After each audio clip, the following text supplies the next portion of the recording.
Hello, everyone. Welcome to today's webinar, MIT Sloan Executive Education. We're here today to discuss unlocking creative transformation amid rapid change.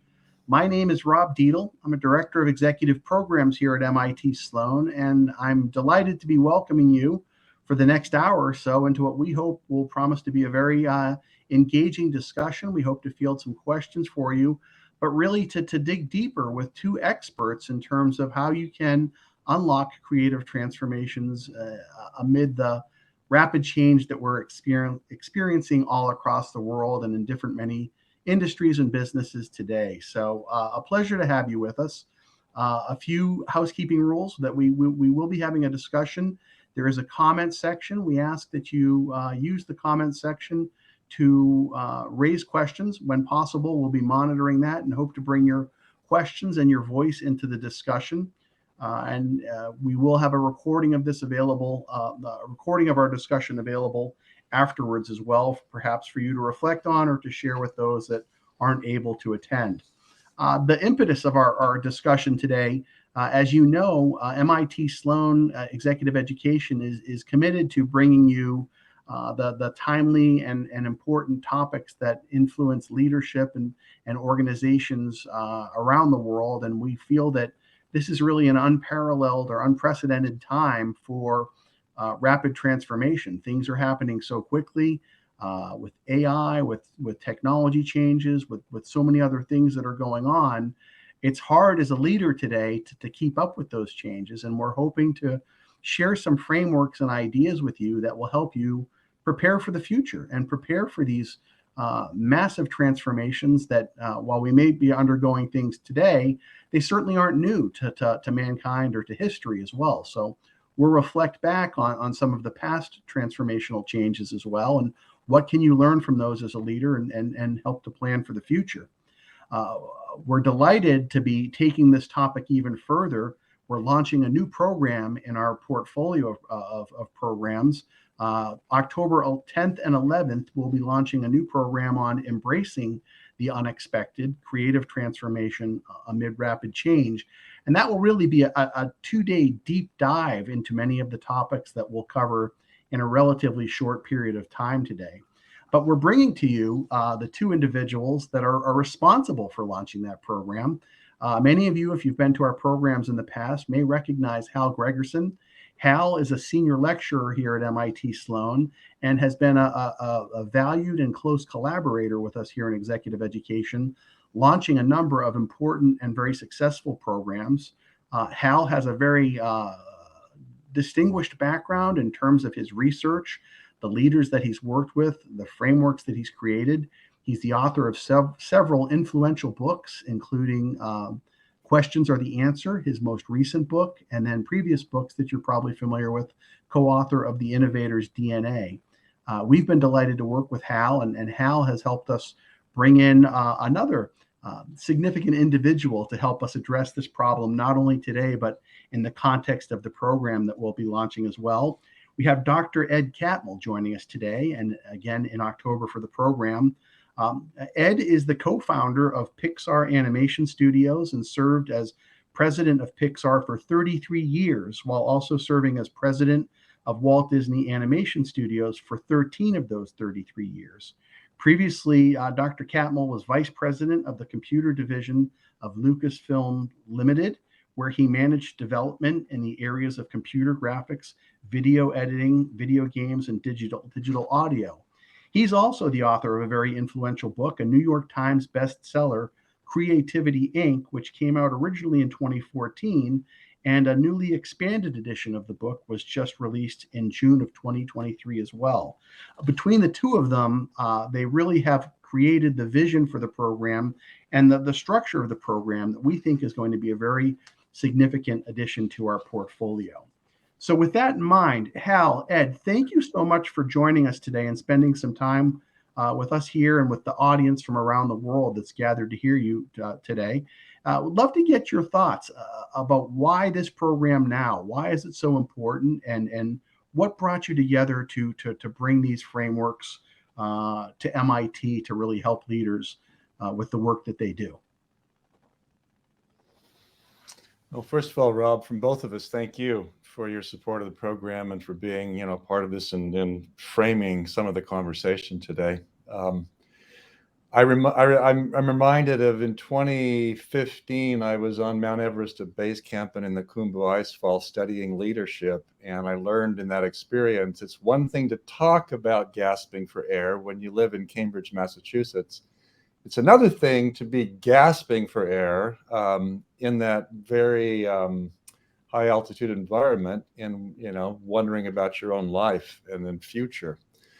And I guess the reason I say that is I've spent 30 years trying to figure out in different eras of leadership, globalization, innovation, and now the whole digital transformation domain, studying leaders like Ed Catmull, who, frankly, in a variety of different industries, they're the best of the best of what they do.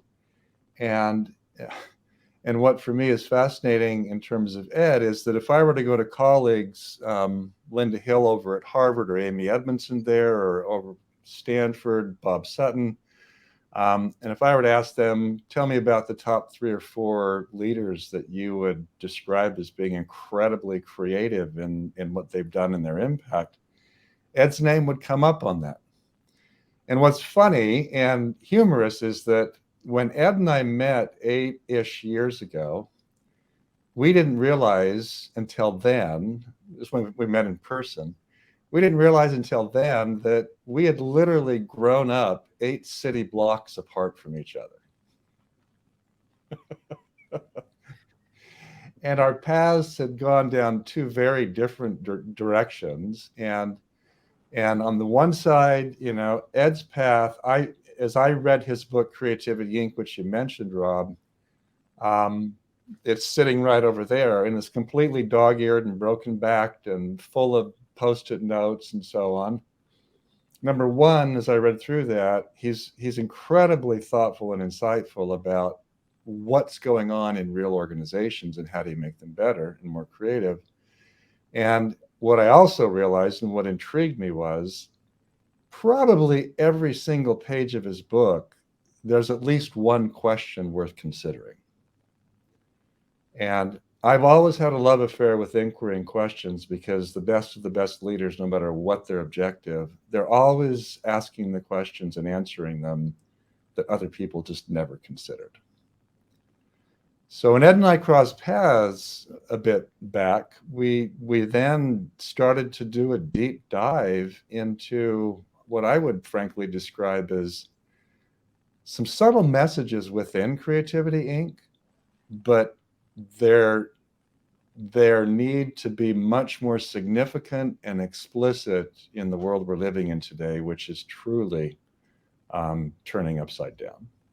So that's a bit of my framing into it. Ed?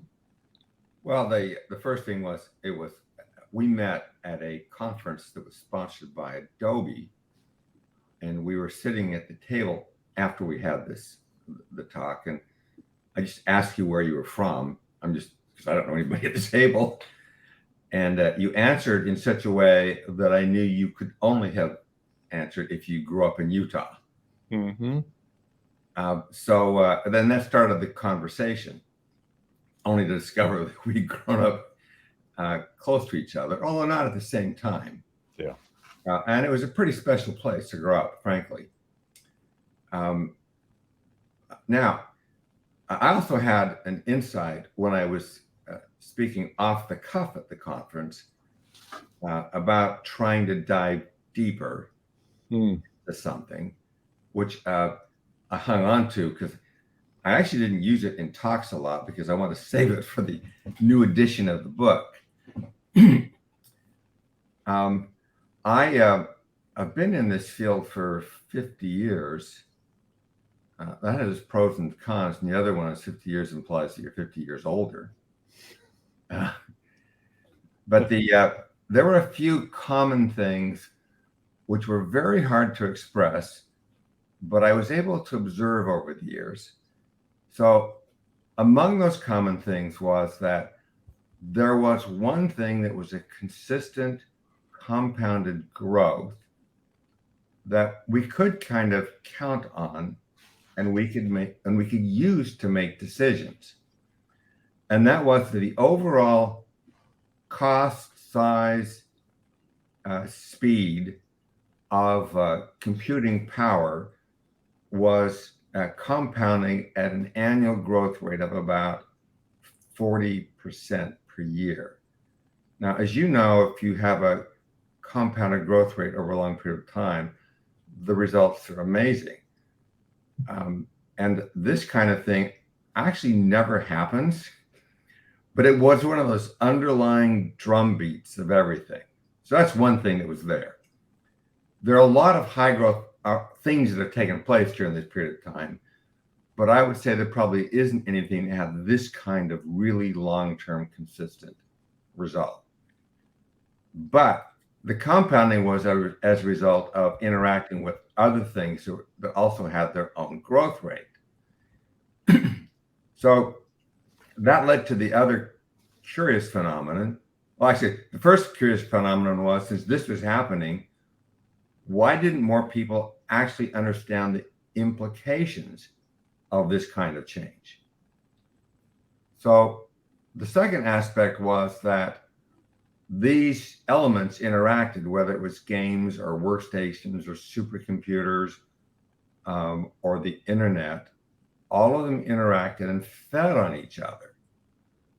Now, the really curious thing was that some of the companies that were in the business, like in the computer business in some way, they really weren't actually making decisions based upon this rate of change.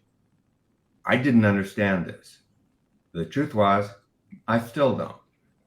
But I believe what it was that if change is happening or is going to happen, then the implication is that the business model would change, and it was too hard for people to get their head around the fact that their business model was going to change, whether it was Kodak or whether it was the workstation companies. In those cases, they knew the change was coming and they still couldn't adapt to it. That's curious. And since that mistake was happening over and over again and is still happening today, then the question is, how do we get people to think about this change in different ways? And the other one was the reinforcing effect leads to unexpected changes that you could actually see, like in the case of computer graphics with games. They're obviously tightly related, but then that led to companies focusing on that particular dynamic, one of those being NVIDIA, for instance. Now, we are aware that the machine learning today was enabled because of GPUs. What enabled the GPUs? And they came out of a different amazing cycle that took place. So, okay, if we don't understand that, then we can and do make errors about our business decisions.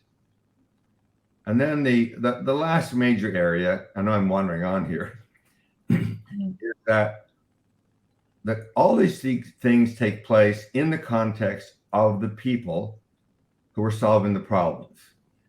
And there's something about organizations such that a lot of leaders feel like their responsibility is to know the answer, or the concept of leading is wrong. So, and I think that's what I've seen happen in a variety of companies, is if they get the concept of leadership wrong, they're not actually creating a culture where the people themselves feel the ownership in making the changes, because a lot of them actually see these changes better than the leaders of the company. All right, well, that's weird, to be honest. What does it mean to lead and then not see what's coming? So in trying to think about a course, it is, how do we have people think in a different way about the changes? We know the changes are coming because at the rate at which they're happening, and it's pretty hard not to be caught up in the fact that about machine learning in general, not just the Chat GPT and Bard and others that are coming and getting better, but in terms of machine recognition in medicine, it's a big deal. We get that. We believe that. But how do we think about what it means for the business that we're doing? And why do we resist the things that we know are coming? And these are really interesting questions. And if we can think about them in a better way, then I think we're better prepared to deal with that, even though we don't know exactly what it's going to turn into. And Ed, I think so much of what you say is part of why we're so excited to bring this program into our portfolio. MIT's motto is mens humanos, mind and hand, and it's not just about the technology, but it's about the human side of leadership as well. So technology will always be evolving, always transforming, always iterating, and while that's critically important, there's another component, and it's how the leader engages with that technology and that continual transformation of it as well. It makes me think that, a question for both of you. There's a sense, kind of a false myth, I guess, that a leader needs to have all the answers and know everything about everything. And also that kind of coupled with short-termism, that there's a greater and greater demand to deliver results and look at things quarter by quarter or year by year. That seems to be in contradiction of what you're both talking about here. And I'd love for you both to elaborate a little bit on that, on both of those points, in terms of what's possible to know and be comfortable not knowing. And then also, how does the concept of time play into these transformations that may take place over a much longer window than executives are familiar with? It's a good question, Robin. Ed, I might take the time component, and you can take the uncertainty one. But it's not only Ed's experience at Pixar, where he literally did the mathematics to figure out the ability to have a 3D animation on a computer screen in 1972. Literally cracked that code with other people there, and in his PhD program. And then it's 23 years later that Toy Story comes along. And not just Ed, but if you go to Jensen Huang at NVIDIA or Demis Hassabis at DeepMind, now Google DeepMind, they each, all of them, or Mira Murati at OpenAI, or Dr. Lisa Su at AMD, they think in terms of decades, which is a very unusual logic. For most CEOs, the average CEO tenure is certainly less than a decade. The average C-suite leader tenure is less than 5 years. And there's so many motivations to be short-term oriented, but a starting point for these folks is they are thinking longer term because they believe something in the future is going to happen that's really significant.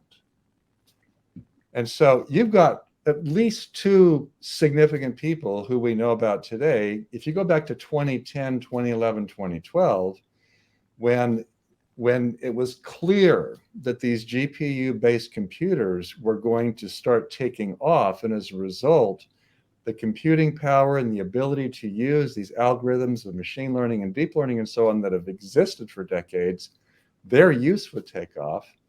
You have someone like Jensen Huang at NVIDIA who can step back a decade ago, or Demis Hassabis, founder of literally founding DeepMind in 2010, both of them realizing this is a launch point for something big that is definitely going to happen in the next 5 to 10 years.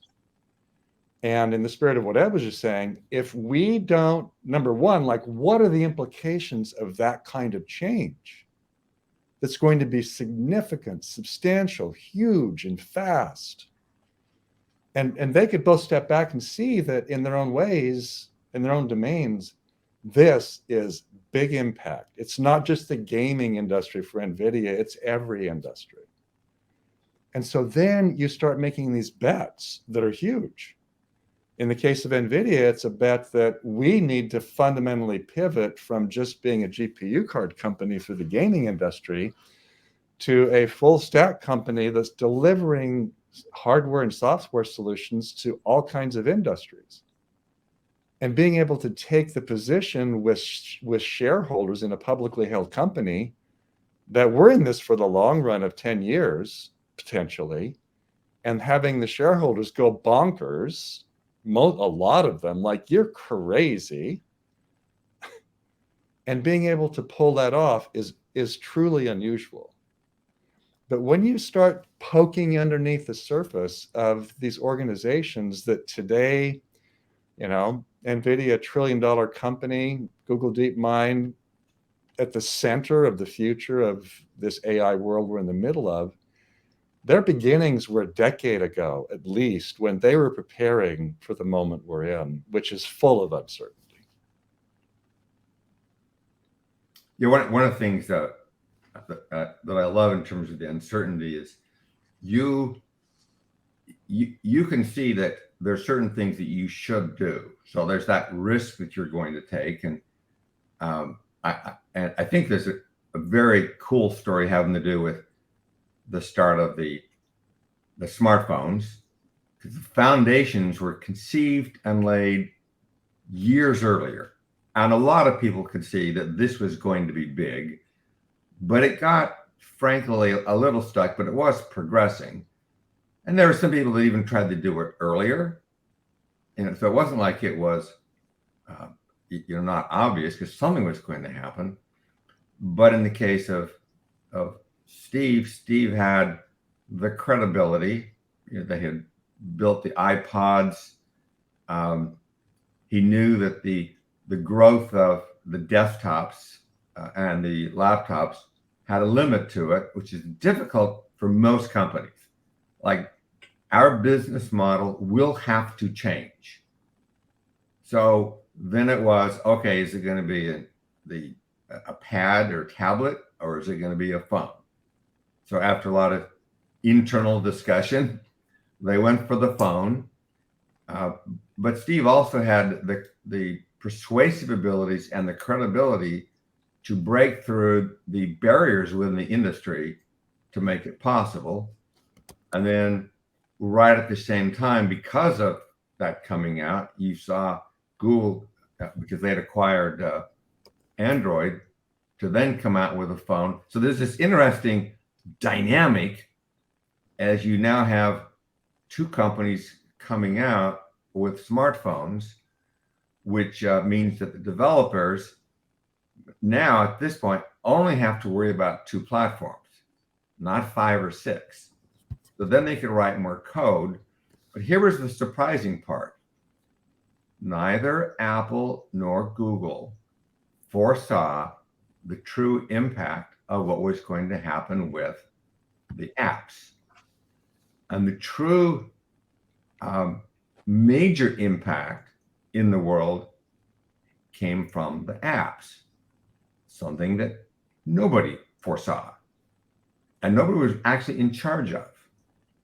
So this is one of those things where you've got this growth, you've got a few people that have got a longer term vision, and then something unexpected emerges from it. So this is you're compounding the regular growth rate and what you have to do and having that vision of it, but then being open to say, oh, something new has happened that I couldn't have seen before. So now we're going to address quickly what is needed for that emerging thing. And that's what happened with deep learning and neural networks. The concept of the neural network was first proposed in 1948. All right, it's not new. And there were people who believed in it, and they wrote papers on it, but there wasn't enough compute power for it to take off. So it was only a few people that did it. And among those few people that did it, and among those believers who kept pushing it and developing it, they finally got what they needed. And essentially it was the convergence of more than one exponential thing that took place. It was the internet had grown quickly, and now the GPUs had this immense power and the compute farms for them was large. So you had massive amounts of data. Well, now with those rapid growth things coming together, something new emerges. I mean, new to the world. It wasn't that people weren't working on elements of it, but it's new to the world, and it ended up being transformative more than the various people who were working on the components of it saw. That's surprising. It's cool. It's transformative. And we still don't know entirely what it means. So we're going through it again. Well, Rob, just yesterday, Ed and I were talking, and he made the comment, the goal of reaching a stable place is an illusion, Mm-hmm. which is not the way a lot of leaders think. It's like, can we finally settle down? I mean, things keep changing. Okay, let's get it right. Now, in order for us to count on our business model, our projections, we just shouldn't have things change so much. But you can't do that. It's the wrong goal because you can't achieve it. So you're always putting yourself into a position where I'm preparing for something which is hard or unusual.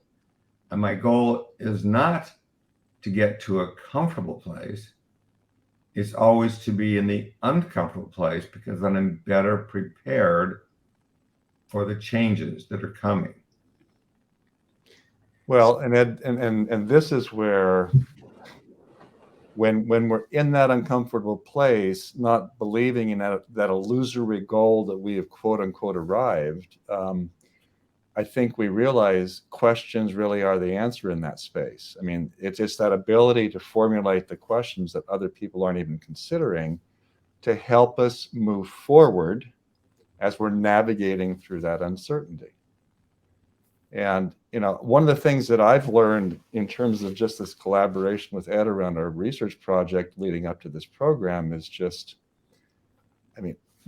number one, it's not just CPUs and GPUs that are taking off exponentially.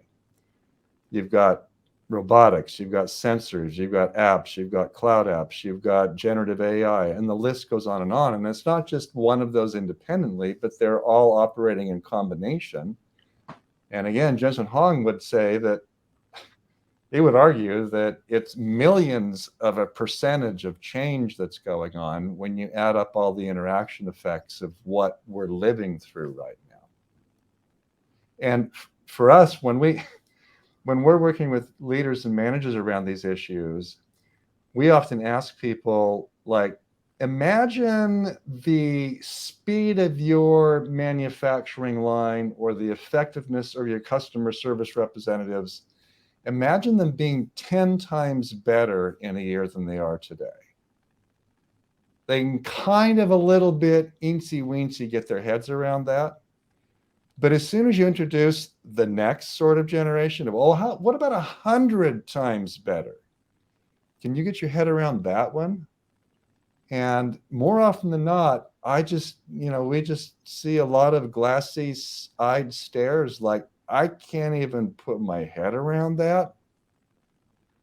But what we're talking about in terms of change that we're in the midst of and what we're walking into, 100 times in the next 10 years is laughable.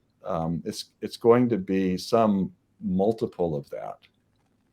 And the question just becomes, how do we prepare ourselves to lead in that kind of environment? We've all, the three of us, have been around long enough to hear the word change is changing. Change is becoming faster. Change is moving. It's just change is changing. And in the past, I've always been a skeptic around that statement. But in the last few years, I've transitioned to, whoa. We truly are in a different space now. And that requires, oddly enough, longer term thinking as well as short term responses. Mm-hmm. you would think change is changing would cause us to be very short-term in orientation, like, oh, what's going on here now, and how do we resolve this, and what do we do, and how do we deal with this, and how do we respond, and so on. But when you dig underneath the hood inside of these organizations that have already seen that change coming a decade ago, and they're preparing for it, their response is radically different.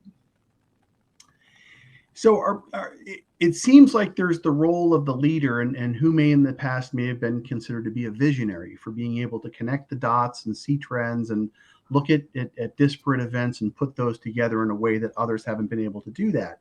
But also what I'm hearing is that it's important for the organization to have organizational capabilities, that it's not just the leader's role, but there are frameworks in place for the organization to work cohesively to prepare for transformative change, and how you react to that, how you prepare for it, and as Ed was mentioning, when unintended things come out of that, how you respond to that in the most effective way.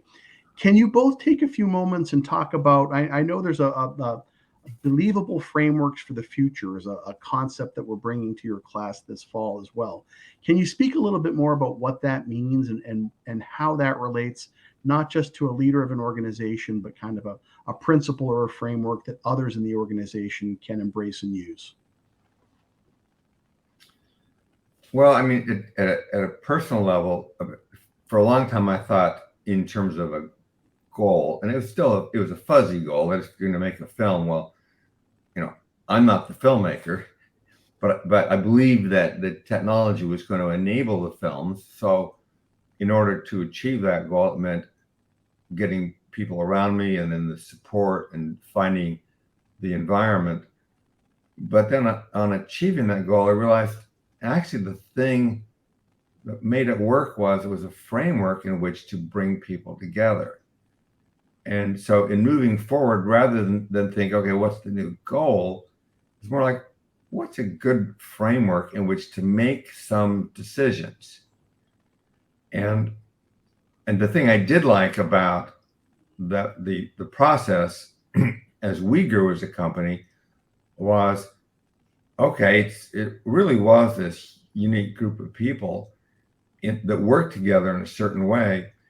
And while in some sense it isn't like a clear goal, it certainly was clear in the sense that, oh, if you can get that culture right. I mean, I know culture is an overused word, but if you can get the relationships right, and the mechanisms in the organization to function well, then those people are actually going to be the ones that drive it forward. So I know that sounds kind of abstract, but it really was, for me, it was like a believable approach. So there was that one sense of believability. And the other one was, I personally believe that some of these dynamics of the dynamic change within the industry were going to enable things that I could see. That is, because I could see that the underlying growth of computer speed and that entire package was going to go for the foreseeable future at this exponential rate, then I could think and talk about the implications of that. And I'd witnessed the interaction between that implication and other things to say that, oh, some surprising things are coming, and I don't know what they are, but they are coming. So a framework is one in which there are some things that I know are going to happen, like that growth rate. And there's some things that I don't know are happening, but because I'm going to be surprised, then I'm accounting for something happening and I don't know what it is. So I know that sounds abstract, but it was a way of thinking that I found very helpful. Right. Go ahead. No, I was just going to add to that. I mean, it's what's in what Ed's describing, Rob. It's like, well, let me give you a quick example. So at Kodak, Steven Sasson in 1977 basically was tasked with, given a CMOS processor for visual imagery, to create something with it, and he created the first digital camera. Well, he, like Ed, knew of Moore's law, knew that technology was changing, had some estimates about the rough rate of change, and he literally made some calculations like Ed did.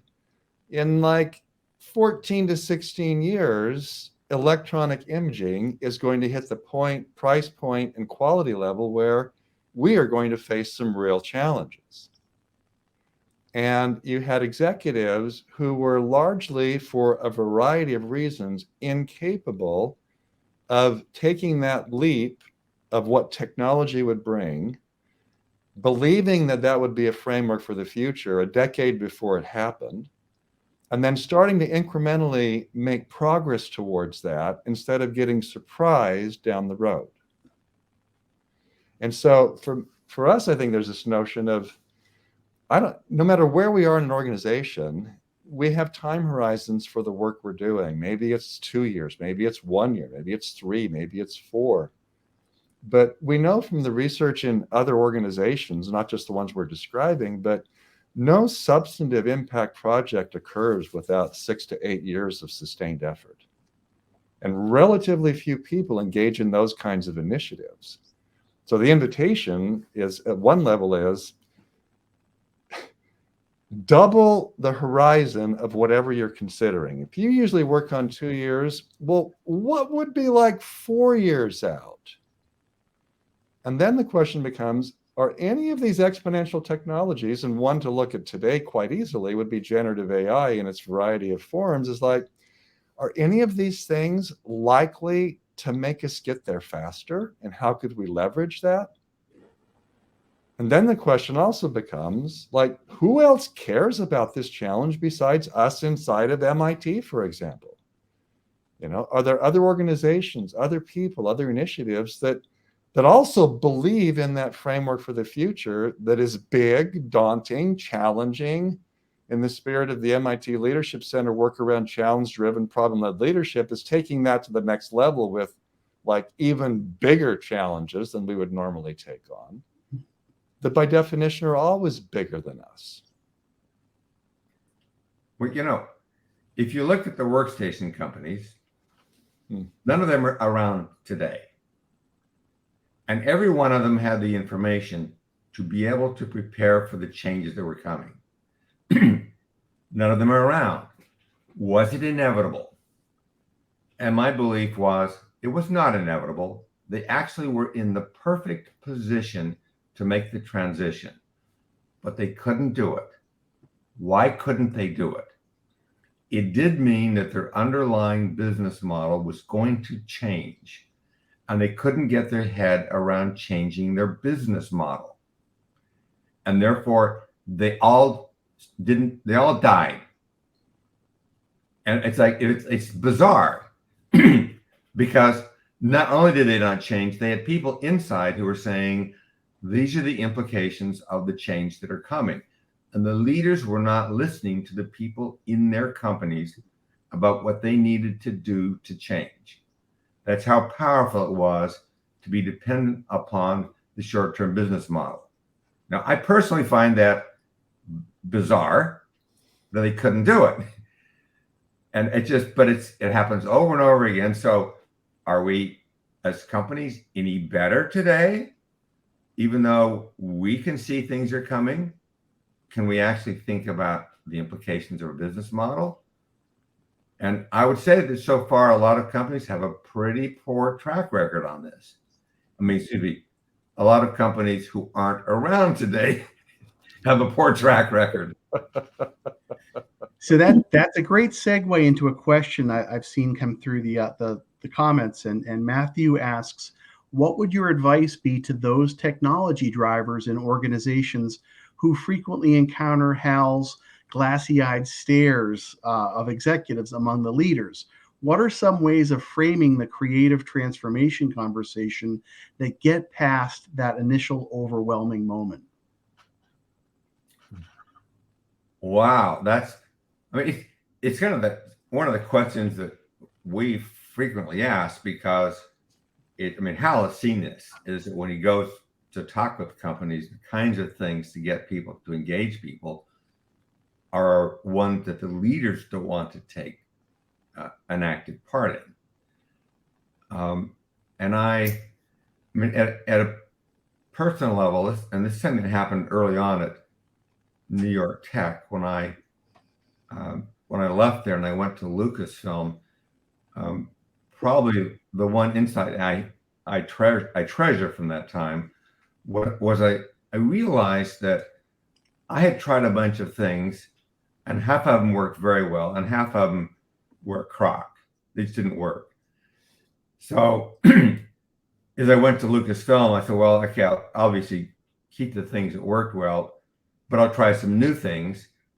But I guess my presumption is that I'll probably have the same ratio of one half right and half wrong, but I'll probably have that ratio of new ideas for the rest of my life. Now, in truth, I don't have a way of counting, but I've always found it useful to think that I'm wrong more than I think I'm wrong. And so if there's any lesson for the leaders, it's like, we're just wrong most of the time. How do we get better answers? And I think it's actually being better about making it safe for people to challenge what we're saying. And some companies are good at it. It's like, okay, how do we get people to challenge what's there, push on it, and feel safe about it because we don't agree? But that's the whole point, is you have these discussions where people don't agree. And if we have leaders who don't think that's their job, then they're kind of glassy-eyed when they're faced with the reality that things are changing out from underneath them. So it's like, it's that glassy-eyed look that's probably the hardest to address, because the reason they're glassy-eyed is because it challenges who they think they are. Well, the image that comes to my mind, Ed, is I'm a Guardians of the Galaxy fan, and some of the characters in that have glass eyes that don't quite work. They look funny and whatever. And I was just thinking about the executives who respond with that glassy-eyed look could never see in the first place. They weren't like Demis Hassabis or you that lived the spirit of this quote I love from George Box, who used to be the president of the American Statistical Association. And the quote is, the only way to know how a complex system will the only way to know how a complex system will behave after you change it is to change it and see how it behaves. And if that believable framework for the future is going to be full of uncertainty and the challenges are going to be shifting and shaping as you move through it, if I have glassy eyes that I'm not really seeing deeply in my organization, I'm going to get blindsided right and left as we're moving into that future. Versus I'm trying to see deeply. I'm trying to see under the surface. I'm trying to see hidden dynamics. If that's my second nature when I show up, and I'm doing all of that, not just to do that as an end point, but it's a means to an end. I'm trying to figure those hidden things out that are keeping us or helping us get to these believable frameworks for the future. And you mentioned, your work at NY Tech. After getting out of graduate school, trying to apply a way of leading that was really productive in graduate school to a business context, and realizing some of it works and some of it doesn't. You were very aware of how the system was responding to the situations. And just this morning, I was reading an interview with Demis Hassabis, and he said basically the same thing. It's like I've bumped into a lot of challenges right and left, trying to figure out how to keep that scientific method research approach, which is so central to making progress on big challenges, in an organization that continues to grow and grow and grow in size and complexity. But it's that notion of, I'm showing up not with glass eyes, but with very, very deeply observant eyes. And Yeah, when I can't predict it, right? yeah. Right. So another question, and I think this kind of gets to one of the benefits of the way we structure our programs, that we have executives attending from all over the world and from all different industries. And very often they learn from each other as well. And how I know a lot of your work in Innovators DNA goes around associating what can you learn from other industries. But we've got one from John that came in a few moments ago. And his question is, commercial real estate is in need of a fundamental shakeup. However, the industry is heavily constrained by tradition and conservatism. How might you shake up an industry like commercial real estate to see the workplace, retail, etc. needs and to think differently and boldly? Would love to get both of your thoughts on that.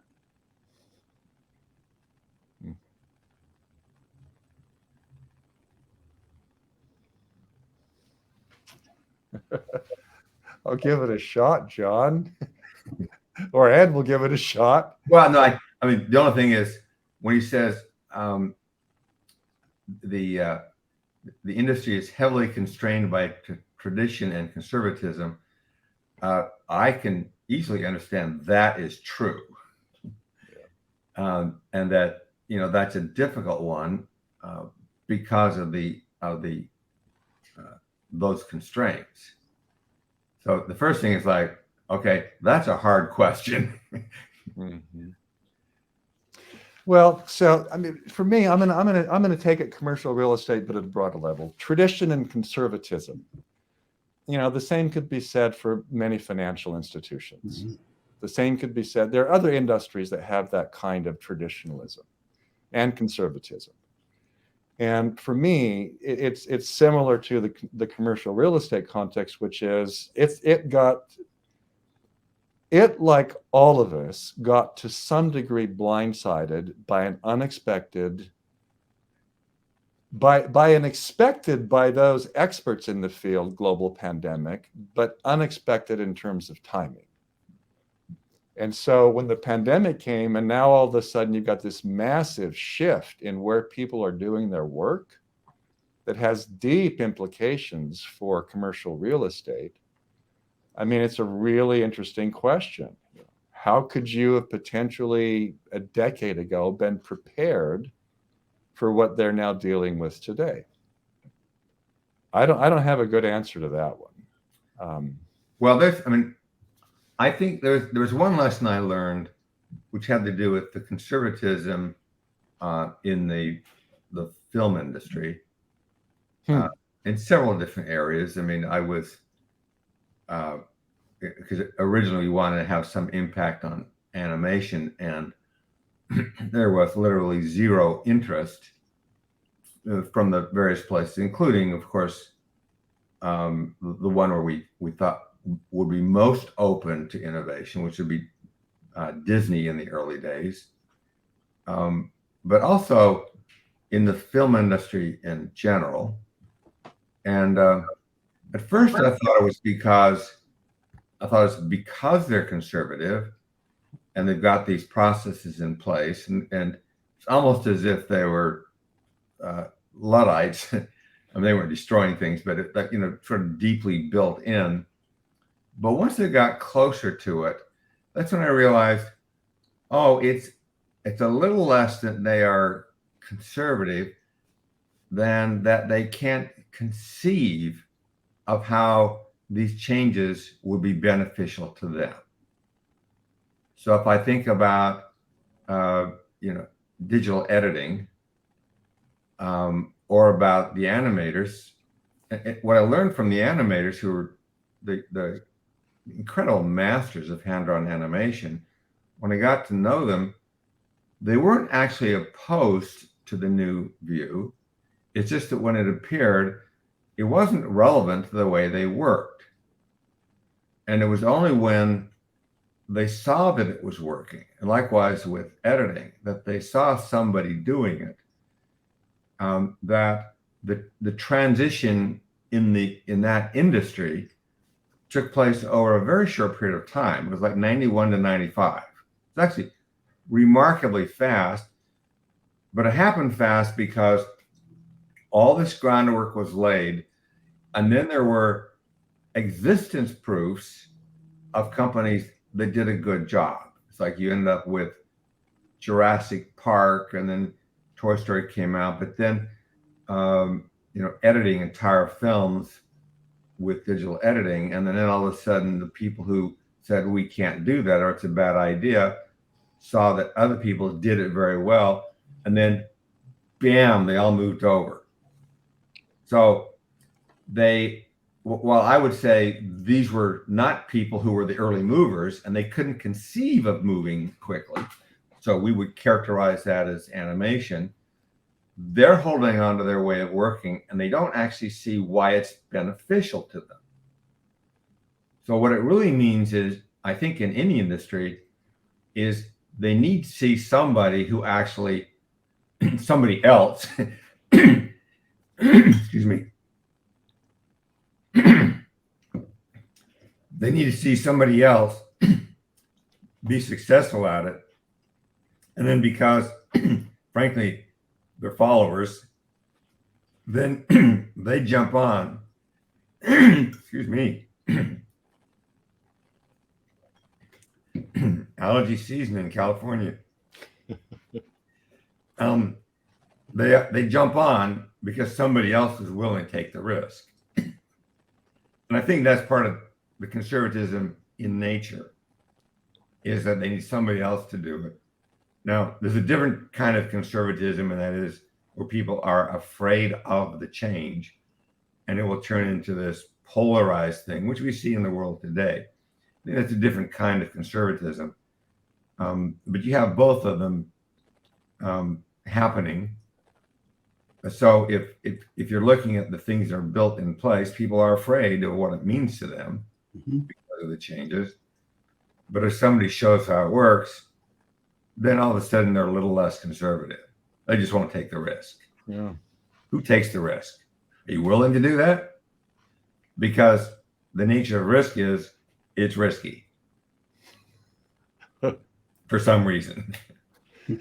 Well, and in the spirit of that, Ed, I mean, we haven't mentioned, at MIT in the Leadership Center, we did some really, Deborah Ancona and now Nelson Repenning there and we did some really important research around what does it mean to be a leader coming out of MIT. And the short summary of that is, these are people who show up with a challenge, usually a big, wicked, difficult challenge, something really, really hard, always bigger than the individual. And because it's bigger than them and it's going to take some time, they're going to need other people who have deep expertise that's complementary. And those people are going to be, who cares what they look like or their backgrounds, as long as their expertise is there and they care about the challenge, join in.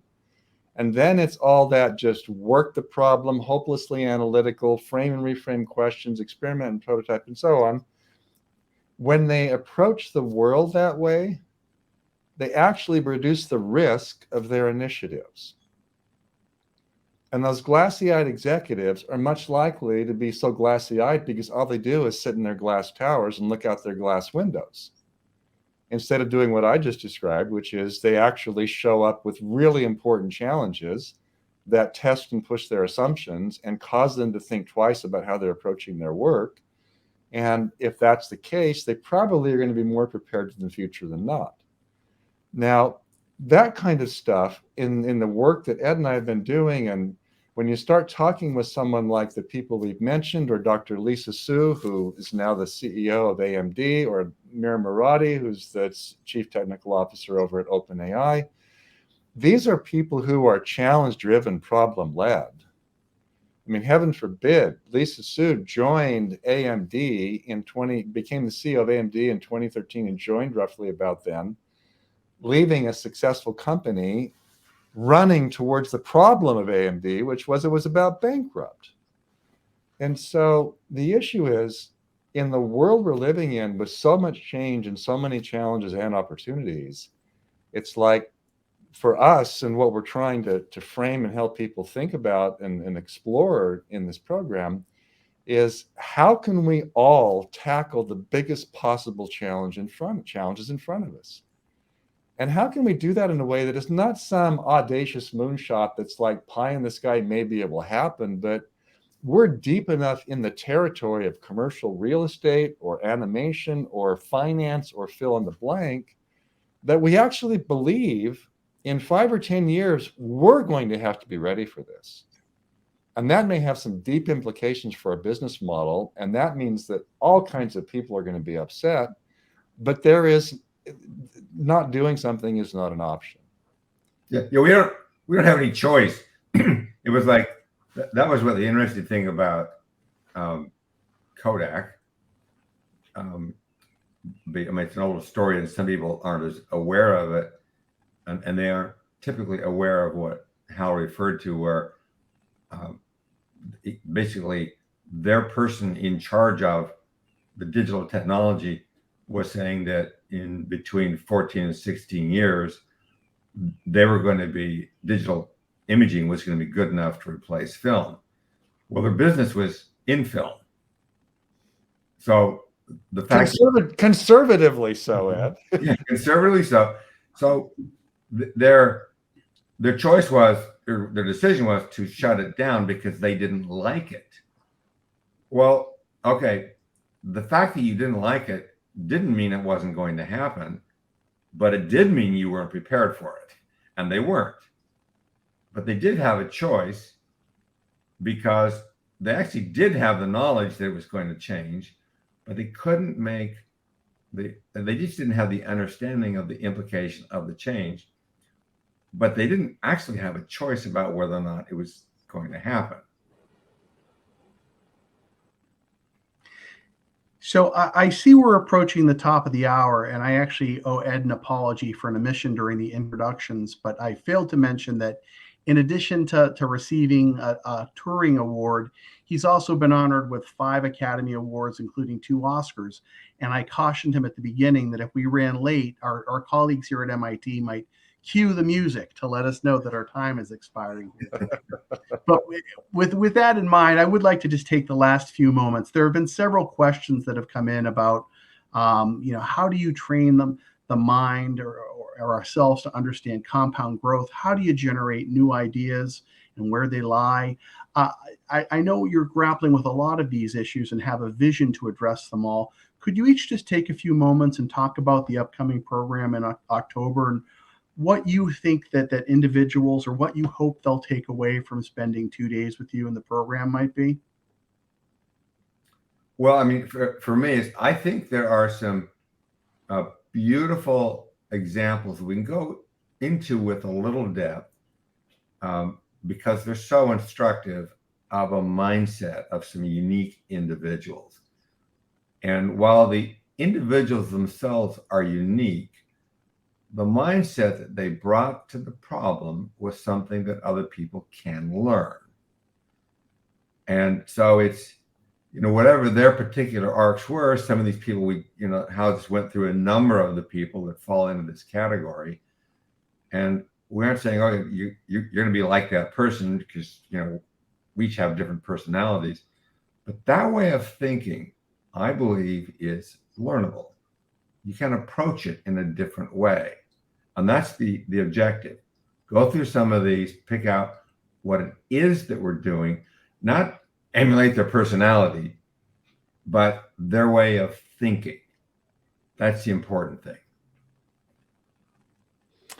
Well, and I would just briefly add to that. I mean, if someone were to read Ed's Creativity Inc. book or my Innovator's DNA, some of what we're talking about is embedded and hidden in there already.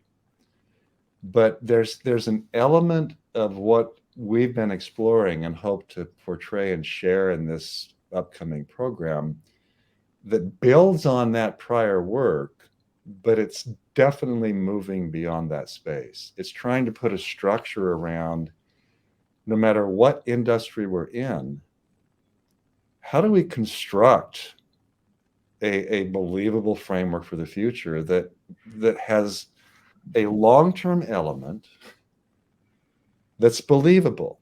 And because it's believable, we are going to relentlessly and doggedly pursue it. And there will be challenges now. There will be challenges in the pursuit that we can't even be aware of. But that's the cool part of it. And because it's not about us as individuals, we're going to be in that journey with a lot of other people. And there are some ways of thinking, that mindset work that Ed mentioned.